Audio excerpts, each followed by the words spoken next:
अब आर्थ्रोपोडा के जो इंडिविजुअल्स हैं इनमें रेस्पिरेशन की बात करते हैं और रेस्पिरेशन के जो पॉइंट हैं इनको आप ध्यान से सुनिएगा और नोट कीजिएगा। देखिए रेस्पिरेशन यानी जो इनमें श्वसन है ये किस तरह से होता है।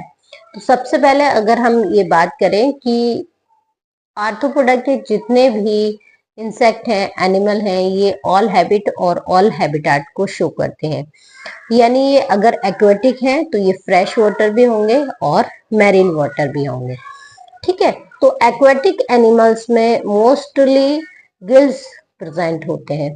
क्या प्रेजेंट होते हैं? गिल्स। तो यहाँ पर जो रेस्पिरेशन है यहाँ पर एक तो सिंपल गिल्स होते हैं, एक सिंपल गिल्स होते हैं और यहाँ एक और एडवांस नेम आपको याद रखना है। कौन से? Book gills. जी हाँ, बुक गिल्स। और ये जो बुक गिल्स हैं ये किंग क्रैब यानी लाइमुलस में प्रेजेंट होते हैं। लाइमुलस में जो रेस्पिरेशन है वो बुक गिल्स की तरह होता है, मतलब बुक गिल्स से होता है और इसे किंग क्रैब कहा जाता है।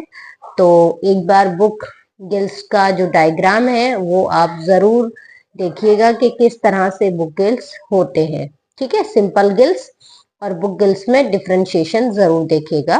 किंग क्रैब में बुक गिल्स के द्वारा रेस्पिरेशन होता है। अब ये अगर टेरेस्ट्रियल एनिमल है तो टेरेस्ट्रियल में देखिए लंग्स होते हैं, तो यहाँ पर बुक लंग्स क्या होगा? Book lungs. और साथ ही यहाँ पर ट्रैकियल ट्यूब भी प्रेजेंट होती है।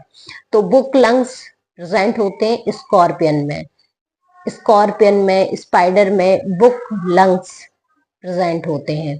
और जो ट्रैकियल ट्यूब है ये कॉकरोच में प्रेजेंट होती है।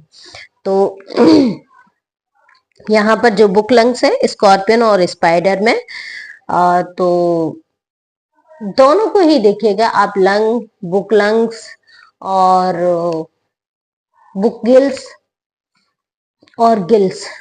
तो ये एग्जाम्पल से याद रखिएगा कि बुक लंग्स किस में प्रेजेंट होते हैं और बुक गिल्स कहाँ पाए जाते हैं।